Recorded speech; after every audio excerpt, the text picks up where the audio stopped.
Donald Trump a annoncé un accord conclu entre l'Iran et Israël pour un cessez-le-feu qui commencera à 6 heures du matin, heure d'Europe centrale. L'Iran annoncera officiellement le cessez-le-feu en premier, puis Israël fera son annonce 12 heures plus tard, ce qui mettra fin à une guerre de 12 jours. Ainsi, à 24 heures, le monde accueillera officiellement la fin du conflit qui a duré 12 jours, causant des souffrances aux deux parties. Un accord complet a été atteint entre Israël et l'Iran pour un cessez-le-feu total dans environ 6 heures, à la fin de missions en cours des deux côtés. Après la période de 12 heures de cessez-le-feu, la guerre sera officiellement considérée comme terminée, une étape importante vers la paix dans la région. Pendant chaque période de cessez-le-feu, l'autre partie s'engage à se comporter pacifiquement et avec respect, renforçant la confiance entre les pays. Si tout se passe comme prévu, Donald Trump a félicité Israël et l'Iran pour leur résilience, courage et intelligence dans la résolution du conflit. Cette guerre aurait pu durer des années, dévastant le Moyen-Orient, mais grâce aux efforts des pays, elle s'est terminée rapidement et pacifiquement.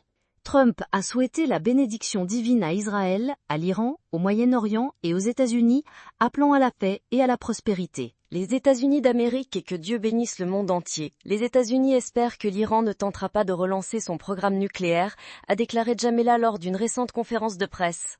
Il a également souligné qu'après la signature de l'accord, il faudra discuter avec l'Iran et Israël de leur avenir et des perspectives de coexistence pacifique dans la région. C'est une bonne nouvelle que le président ait pu mener l'accord à son terme et obtenir des résultats importants sur la question nucléaire.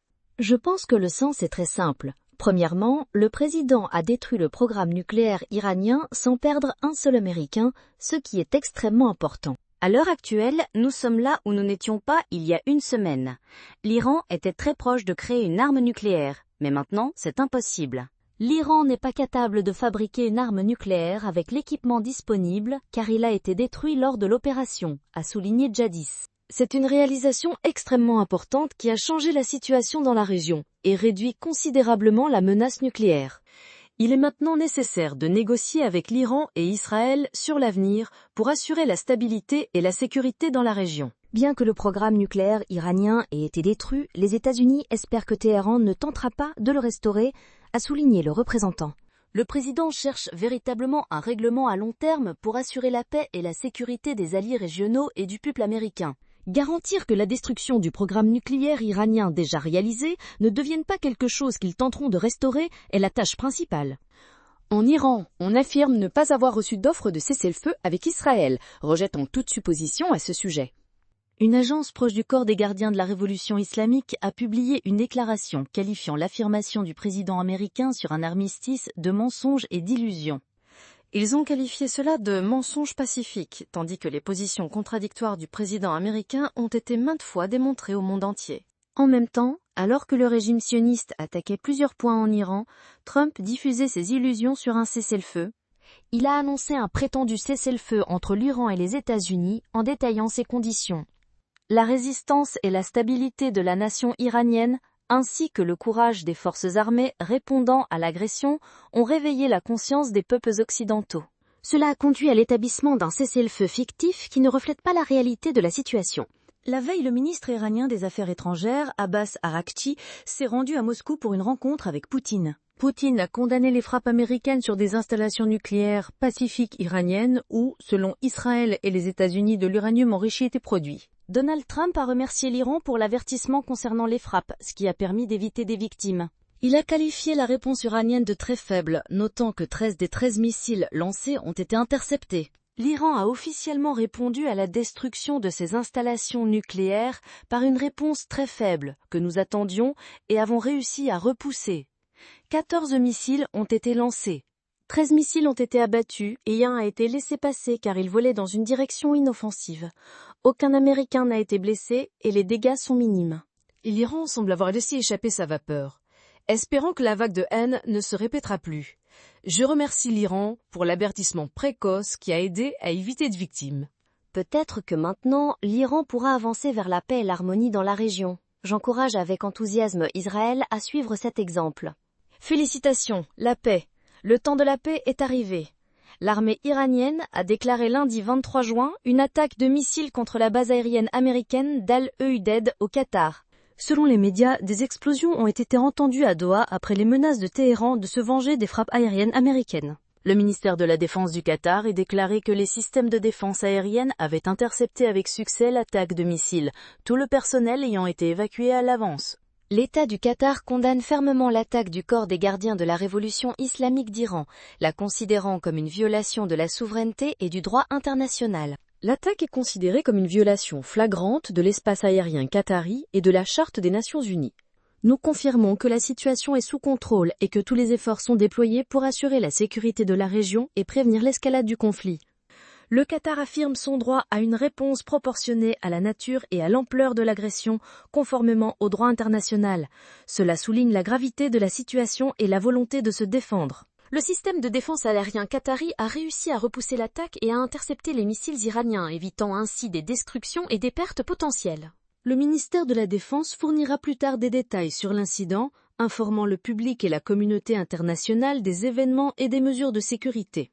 La poursuite de l'escalade militaire menace la sécurité et la stabilité de la région, pouvant entraîner des conséquences catastrophiques pour la paix et la sécurité internationale. Nous appelons à un arrêt immédiat de toutes les actions militaires et un retour sérieux aux négociations pour stabiliser la situation.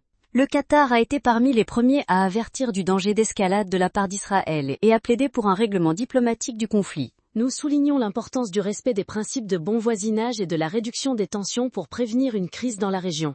Le dialogue reste le seul moyen de surmonter la crise, de préserver la sécurité et le bien-être des peuples de la région. La base a été évacuée à l'avance dans le cadre des mesures de sécurité approuvées, compte tenu de la tension dans la région et des menaces potentielles. Toutes les mesures nécessaires ont été prises pour assurer la sécurité des militaires, des alliés et des autres personnes présentes sur la base. Grâce à une évacuation efficace et au système de protection, personne n'a été blessé ou tué lors de l'attaque. Le Qatar a temporairement fermé son espace aérien pour des raisons de sécurité dans le contexte de la tension régionale. Après l'attaque iranienne contre une base américaine, l'espace aérien a également été fermé par Bahreïn et les Émirats arabes unis. La base aérienne d'Al-Udeid est une installation militaire autonome, entièrement indépendante en gestion et en sécurité. La base militaire se trouve à environ 50 à 60 km du centre de Doha, éloignée des zones urbaines où la population civile n'interagit pas avec le personnel militaire. La base est située près de l'autoroute Salwa qui relie Doha à la frontière saoudienne et est conçue pour être totalement autonome selon les autorités qataries. L'installation a été construite en 1996, à une époque où plus de 25 bases militaires américaines étaient déployées au Moyen-Orient. Les plus grandes bases américaines se trouvent dans des pays tels que le Qatar, le Koweït, Bahreïn, les Émirats arabes unis, l'Arabie saoudite, la Jordanie, l'Irak et Amman. La base clé est Al-Udeid au Qatar, siège du commandement central des forces armées américaines, d'où sont coordonnées toutes les opérations dans la région. Selon les experts, l'Iran est capable de frapper au moins 10 cibles stratégiques, y compris des bases aériennes, des centres de commandement, des dépôts d'armes et des systèmes de défense aérienne. Ces installations assurent la puissance opérationnelle et logistique des États-Unis au Moyen-Orient en faisant des points clés pour la présence militaire américaine. Les bases en Irak et en Syrie représentent une menace particulière où les forces américaines sont dans une zone d'activité constante des formations pro-iraniennes. En cas d'escalade supplémentaire, ces sites pourraient devenir des cibles prioritaires pour les attaques de l'Iran ou de ses alliés. L'Iran est passé en mode survie après la frappe américaine sur ses installations nucléaires, a déclaré l'analyste de Chatham House, Renat Mansour. Le régime à Téhéran lutte actuellement pour sa survie, tentant de stabiliser la situation à court terme. À l'avenir, l'Iran devra escalader et répondre. Le détroit d'Ormuz est l'une des rares cartes dont il dispose pour influencer les marchés de l'énergie. Si ce n'est pas maintenant, quand le régime est au bord du gouffre, confronté à de puissants adversaires, Israël et les États-Unis, l'Iran agit en mode survie. L'Iran se sent déjà isolé. Au cours de l'année écoulée, il a subi des frappes via des réseaux alliés et la ligne de l'axe de résistance, puis directement d'Israël et des États-Unis. Aujourd'hui, la pensée militaire prédomine en Iran. Ce n'est plus un simple conflit régional, mais une guerre pour l'existence même du leadership du pays. L'Iran teste actuellement la solidité des liens construits ces dernières années. Plusieurs scénarios de guerre existent, dont un conflit prolongé. L'histoire montre qu'il n'y a pas de bataille décisive menant instantanément à la paix. Il s'agira probablement d'une guerre d'usure longue. L'Iran est nettement plus faible, mais grâce à des méthodes asymétriques et des leviers régionaux, il pourra perturber l'équilibre et lutter pour sa survie. Les données sur les conséquences de la frappe américaine sur les installations nucléaires restent incomplètes, notamment sur Ford, situé en montagne. Il faudra beaucoup de temps avant d'avoir des informations précises sur l'ampleur des destructions et les conséquences de la frappe. Les installations ont pu être endommagées ou complètement détruites. Les Iraniens se sont préparés depuis longtemps à ce scénario, autant que possible selon la stratégie du guide suprême et du régime. Le concept de patience stratégique consistait à encaisser les frappes, peut-être même les pertes, en espérant que les tactiques remporteraient des batailles, mais pas la guerre. Aujourd'hui, cette approche est remise en question. Le temps de la patience stratégique est révolu. C'est l'heure de la survie, nécessitant des actions plus risquées et un abandon des anciennes procédures. Le président français Emmanuel Macron a déclaré que les frappes américaines sur les installations nucléaires iraniennes n'ont pas de base juridique et que le changement de régime doit être la volonté du peuple, non le résultat de bombardements. Même en admettant la légitimité de la neutralisation des installations nucléaires en Iran, il n'y a pas de légalité dans ces frappes. La France estime que les objectifs peuvent être atteints par des moyens diplomatiques et techniques. La France croit en la souveraineté des peuples et en l'intégrité territoriale, insistant sur la résolution des conflits sans violence ni intervention militaire. Je crois en l'intégrité et je vois qu'en Ukraine tout le monde y croit, car ils la défendent. C'est un principe pour tous les pays du monde, sans double standard. Je ne pense pas qu'on puisse changer un leader à la place du peuple. L'histoire montre que ces changements, même légitimes, sont souvent une erreur et n'apportent pas de stabilité. Hier, j'ai parlé avec tous les dirigeants de la région et personne n'a exprimé de confiance dans ce qui se passe. C'est un signe inquiétant pour nous tous. Si un changement de régime a lieu en Iran, cela doit venir du peuple iranien lui-même, et non par des bombes. La frappe d'aujourd'hui n'a aucun lien avec des objectifs officiels. Elle ne réduit pas le programme nucléaire iranien et menace la vie des citoyens iraniens et étrangers. Le ministre des Affaires étrangères iranien a contacté notre ministre et a assuré que nos 2 otages n'ont pas été blessés lors de la frappe. L'ingérence de Donald Trump dans les affaires de l'Iran suscite des inquiétudes chez beaucoup, y compris les Iraniens à l'étranger. Cette guerre ne fera que protéger les intérêts des grandes puissances, apportant destruction et pauvreté aux innocents d'Iran. Le peuple iranien ne veut pas de grande guerre ni de destruction. Il veut la paix et la possibilité de vivre dignement. Nous libérerons notre pays nous-mêmes. Ce sont les Iraniens qui doivent décider comment organiser le vote et choisir leur candidat à la direction de leur pays. Mais ce qui est clair, c'est que nous devons nous débarrasser de ce régime théocratique qui tient le pays en laisse et supprime les libertés des citoyens. J'ai tout perdu en Iran. Il ne reste aucune photo de mon enfance, tout notre patrimoine a été confisqué, ne laissant que des souvenirs et de la douleur. Je ne suis pas intéressée à défendre ce régime, mais je trouve inacceptable de bombarder l'Iran, quelle que soit la nation qui le fait. Nous espérons qu'après 45 ans de souffrance, des changements positifs viendront et que le pays retrouvera liberté et justice. Le prix que nous avons payé en 45 ans est bien plus élevé que celui qu'une courte guerre de quelques semaines ou mois pourrait coûter. J'espère que les négociations auront lieu pour que les gens s'assoient à la table et cessent de se bombarder et de s'entretuer. Aucune guerre n'a jamais apporté de bien. Seulement des meurtres et des souffrances, et cela devrait suffire pour s'arrêter. Mon souhait est que le régime soit renversé par l'initiative du peuple iranien à travers des revendications politiques et des protestations pacifiques. Je sais qu'il est difficile de maintenir cette position face à une invasion étrangère et des attaques, mais c'est précisément ce que je souhaite. Je veux un Iran démocratique, axé sur les droits de l'homme, capable de relever les défis par lui-même et de construire un avenir radieux. La tâche difficile sera de s'y consacrer sans aucun doute. Personne ne souhaite une ingérence étrangère pour changer de régime, car ces interventions apportent rarement la démocratie.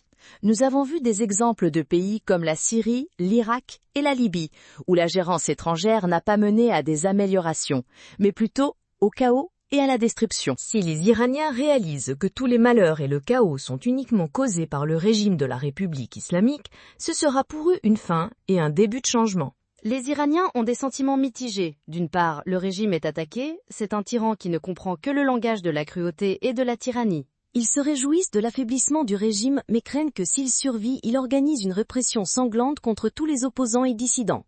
Nous avons vu qu'en temps de besoin, il s'asseyait à la table des négociations avec des étrangers, se serrait la main et allouait des fonds. Mais pas pour le peuple.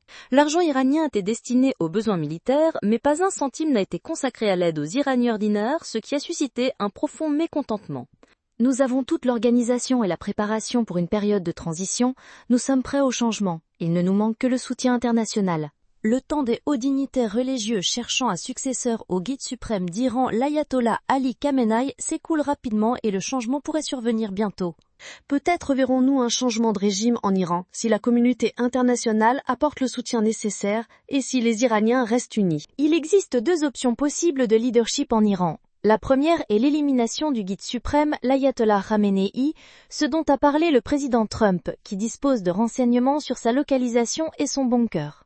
La deuxième possibilité concerne des éléments internes au corps des gardiens de la révolution islamique, mécontents de la direction de Khamenei, notamment à cause de la confrontation destructrice de 9 mois avec les Alliés et Israël. Ces éléments peuvent penser qu'à 86 ans, Khamenei est devenu trop prudent et indécis et qu'il doit donc être écarté du pouvoir pour préserver le régime. Mojtaba Khamenei n'a pas considéré comme un successeur probable. Le régime, arrivé au pouvoir en 1979, a perdu beaucoup de légitimité au fil des années de son règne. Aujourd'hui, le régime est à l'un des stades les plus faibles de son existence. S'il devient un système héréditaire, il perdra définitivement le soutien même de ses principaux partisans. Il serait judicieux que l'ayatollah Khamenei nomme ou promeuve Hassan Romeini comme son successeur, compte tenu de la nature révolutionnaire du système et de l'héritage du fondateur. Hassan Khomeini semble être une figure modérée et pragmatique, ce qui fait de lui un choix sage pour succéder à l'ayatollah Khamenei en termes de légitimité et de mémoire institutionnelle. D'autres prétendants sont évoqués, notamment l'ayatollah Makhseni Jahi, chef du système judiciaire nommé directement par le guide suprême, en qui il a une grande confiance. Makhseni Jahi a de l'expérience dans la sécurité, le renseignement et le système judiciaire, ce qui lui donne les compétences nécessaires pour diriger le pays. Il y a aussi l'ayatollah dur et idéologique Mir Bagheri, qui adopte une position plus belliqueuse que l'actuel guide suprême. Un candidat inattendu, dont personne n'a entendu parler, est également possible, si le pouvoir réel appartient au bureau actuel du guide suprême et aux structures influentes. Le fils de l'actuel leader et le corps des gardiens de la révolution islamique peuvent chercher à préserver l'apparence du système en nommant un leader uniquement nominal sans véritable pouvoir. Un tel candidat ne sera qu'une figure formelle, dépourvue de véritable autorité, tandis que la gestion réelle restera à huis clos. Le guide suprême d'Iran détient les mêmes leviers de pouvoir que l'ayatollah Khamenei, qui les maintient depuis plus de 30 ans. Le guide suprême doit être un clerc avec le plus haut rang d'ayatollah, selon la constitution du pays, et non une personne laïque. Cependant, les règles ne sont pas toujours respectées. En 1989, lorsque Khamenei est devenu guide suprême, il n'était pas ayatollah. Il a été promu presque du jour au lendemain au rang d'ayatollah dans une procédure accélérée pour légitimer son règne et son pouvoir. Au moins la Constitution exige que le guide suprême ait le titre d'ayatollah, ce qui a été formellement respecté.